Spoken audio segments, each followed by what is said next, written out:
Hello everyone, Healthy Chef Sherell here, coming to you from the Living Ford House. I hope everyone's doing well, and I'm wishing you a happy St. Patrick's Day ahead. To celebrate St. Patrick's Day, I wanted to show you a really great recipe. It's an Irish stew, and it can be vegan or it can be a traditional one if you'd like to put beef in it. I'm going to give you some options here so that you can see how it works. Let's just go ahead and get started. I'm going to be showing you the recipe a little bit out of sync today just to get through it quicker, and you'll see why when we get into it. All right, we're going to put some olive oil into our pan right here. Turn the heat on medium-high so we can get it going. And to that, we're going to add some garlic and ginger, of course. So we'll just put that right in there. Organic garlic and ginger. Everything's organic here, as much as it possibly can be. All right, so we'll hear a sizzle with that in just a few moments. Just want to heat the oil enough to carry the flavors of the garlic and ginger through the oil, which then in turn carries it into the different things that you put into it. So the next thing that we're going to add into the garlic and ginger are going to be mushrooms. Today we're using cremini mushrooms and also portobello mushrooms. While I'm not using any beef or animal meat in this recipe, I am using beef broth. So the mushrooms really help give the broth part of this, will turn into the stew part, a great color and a great texture, because these mushrooms will hold together very well and give you a nice feel, a nice texture when you bite into it. So in we go with the mushrooms. Let's give that a stir. You can see that. We're just going to brown those nicely. Some people who are vegans and vegetarians do like to have some broth occasionally, whether it's beef broth or chicken broth, some kind of a bone broth. And the reason for that is it offers you amino acids that you won't necessarily get other ways. So it could be good for your body to have those types of amino acids. Also, bone broth helps with collagen and electrolytes, so it has some very good healing properties to it as well. All right, so we're just going to simmer that. Today we're going to add layers of goodness into our stew. And part of the reason that we're doing that is it's an opportunity to season everything and just have the different spices. With this recipe, we're working with mushrooms, we're working with carrots and parsnips and rutabaga and cabbage, and they don't cook in the same amount of time. So you have to layer it that way so that you don't end up with a stew with mushy vegetables. So our mushrooms are just really turning out nicely here. They're nice and brown, or they're getting nice and brown. Sure do smell good. I do wish that you could smell this, but hopefully when you're making the recipe, you'll enjoy it as much as I do. I'll tell you a little bit about mushrooms. Mushrooms they're part of the fungi family, and they've been around longer than most vegetables and fruits on the earth, so they're kind of ancient nutrients. And they're known to support your immune system. They're good for your brain health. Also, they support your microbiome, and they also lower cholesterol and blood pressure. Who knew you could have all those benefits from mushrooms? And also, garlic and ginger are good for your immune system as well. We're actually getting an immune support meal here between the broth, the garlic, the ginger, the vegetables, and cabbage has wonderful health properties as well. It's in the same family as broccoli, the cruciferous family. So it has sulfur. The cruciferous family vegetables all have sulfur. and that is potentially an anti-cancer agent, which is great. We want to eat our cruciferous vegetables, and that's why. And also it has lots of vitamin C and fiber, so it's good for our gut as well. All right, so these are cooked enough now. I do not want to overcook them, so I'm going to reserve these, and we're going to put them in later. But we wanted to cook these first because we want to get the flavor in the broth as we build our broth for our stew. So I'm going to set those aside. Now this is the fun part. This recipe gets beer. Now this is gluten-free beer. Everything I make is gluten-free and dairy-free. So here we go. We're going to put the beer in, and that's deglazing the sides of the pot as well. Now I want to talk to you a little bit about the bone broth. I actually made that ahead because it takes a while to make it, and I wanted to move along quickly in the video. So what I used for the bone broth is I used this Kettle and Fire classic beef bone broth, and there's no preservatives, and the beef is 100% grass-fed, so it's a good product.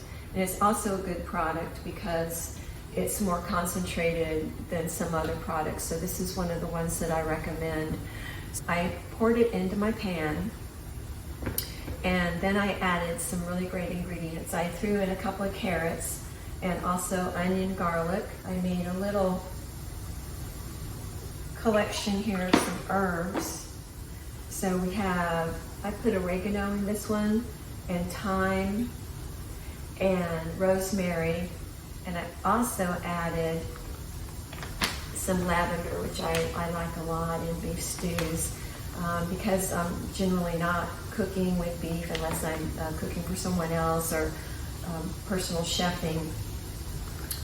I like to add rosemary and the lavender into the sauces because it gives it some depth of flavor.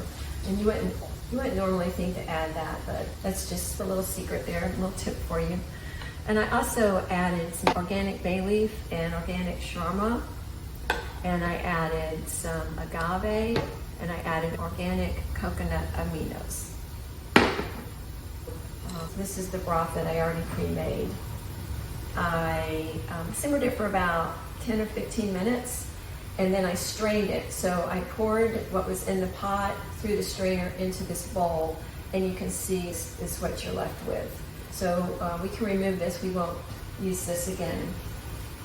Now also, this recipe has rutabaga in it. I cooked the rutabaga on its own. It's got like a strong flavor, and you taste it, see if you like it, and add as much as you might like to.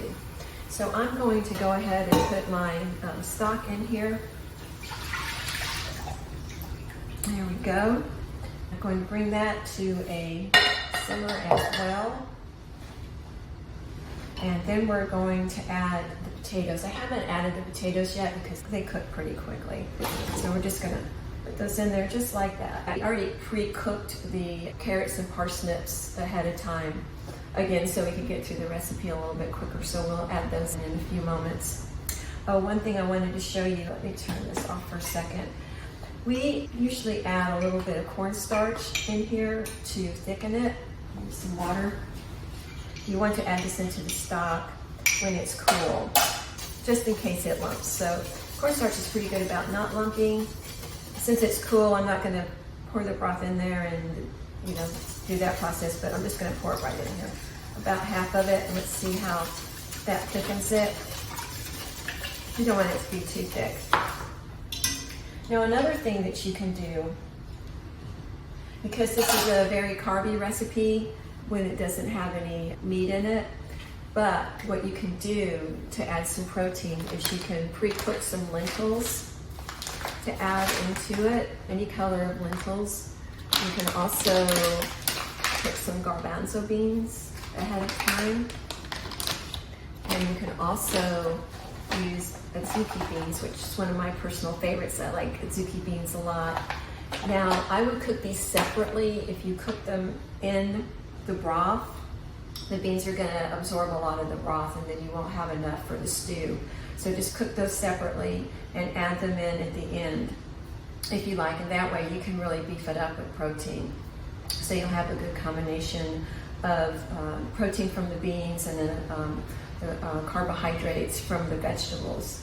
These are root vegetables that we're working with today, and the value of root vegetables, I know they get a bad rap sometimes because they're carbohydrates, but these are good carbohydrates. They grow in the earth, they're full of minerals and vitamins, and they're good for us.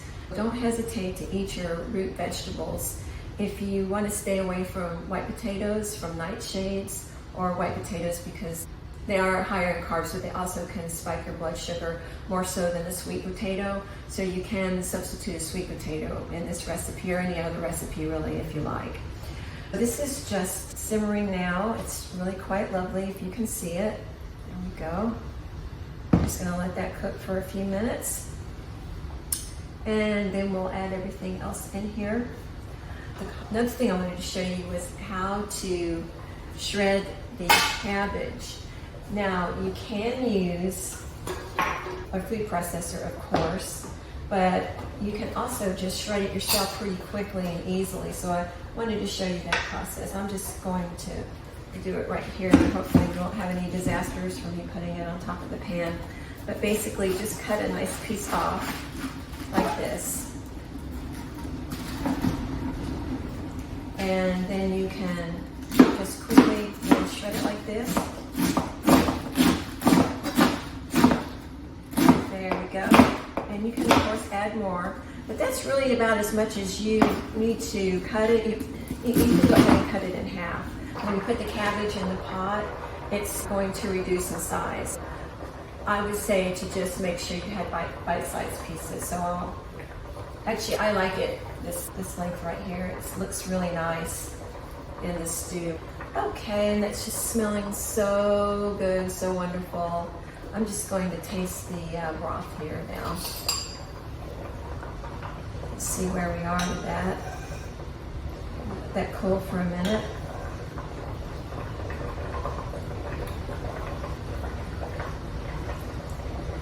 Oh, so good.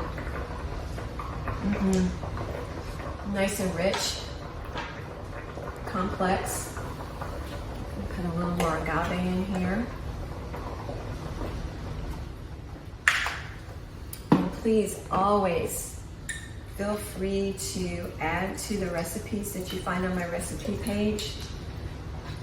Use your own creativity. My recipes are just a guide. I'm going to also add some, let me see if I can find it. Here we go. Coriander. Yep, I just love coriander, so put a little coriander in there. So we're just adjusting for taste right now. A little more shoma. There we go. There we are. And we might put a little more salt in there too. Let's see. Another taste and see how it is. This is the best way to cook or to learn how to cook, is to taste as you go and make adjustments. That's so good. Very good. It looks like we could actually have it a little bit thicker. So I'm going to, now that it's hot, I'm going to add a hot broth into my organic cornstarch. The corn crops are sprayed heavily with glyphosate and Roundup, so you want your corn to be organic for sure. That's looking really nice. We're just waiting for this to cook now. The potatoes is all. If you're in a hurry to get something done, you can put a lid on it and steam it, and it will cook faster. Steam is the hottest heat there is. It's the hottest cooking method. If you want to cook something in a hurry, steam it. Put a lid on sauces, even a piece of fish, you're sauteing it. The steam also helps to put moisture into things like fish and chicken. Our potatoes are done now. I'm just going to give them a final test here. Yep, they're looking good. See how beautiful our sauce has turned out now. It just looks wonderful. Looks really good. All right, so now I'm going to go ahead and add everything that was already pre-cooked just to make this go faster. But again, I cooked the carrots and parsnips when I was simmering the broth to turn it into a sauce. So I'm going to add those back in here. I'm going to add my rutabaga back in here. I think I'm just going to add half until I try my stew and see if I want to put more in there. I like rutabaga, but it has a definite unique flavor to it, and it can overpower other flavors too. We're going to add our beautiful mushrooms that simmered in the gluten-free beer. Let's give that a good stir. Okay, and now I'm going to add the cabbage in. That's the last thing that goes in. So in it goes. Give it a nice stir. This just looks wonderful. Add a little tamari. This is organic, gluten-free tamari. Just add a little in there too. Feel like it just needs a little more depth of flavor. Okay, so we are ready to present our beautiful Irish stew. Oh my goodness, it smells so good. It's so lovely.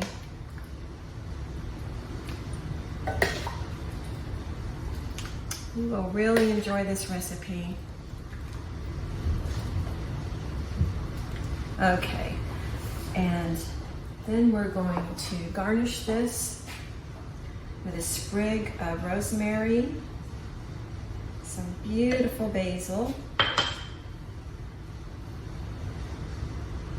we go. And a little thyme and oregano just over the top. So there we have our beautiful Irish stew. A nice healthy version for St. Patrick's Day. Absolutely beautiful. It just smells so good. Thanks so much for joining me today. I'd like to wish all of our Irish friends and relatives a very happy St. Patrick's Day.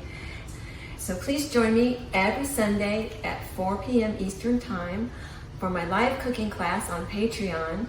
Also on Instagram, YouTube, and Facebook. And they're all under my name, Healthy Chef Sherell. That's HealthyChefSherell.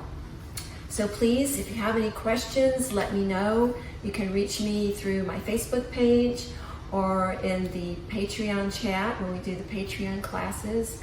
I love to hear your feedback and to know what type of classes you'd like to see. And I also appreciate you sharing, liking, subscribing, all that, because I'm trying to build my channels. I really appreciate your help. Happy St. Patrick's Day, everyone. Bye-bye now.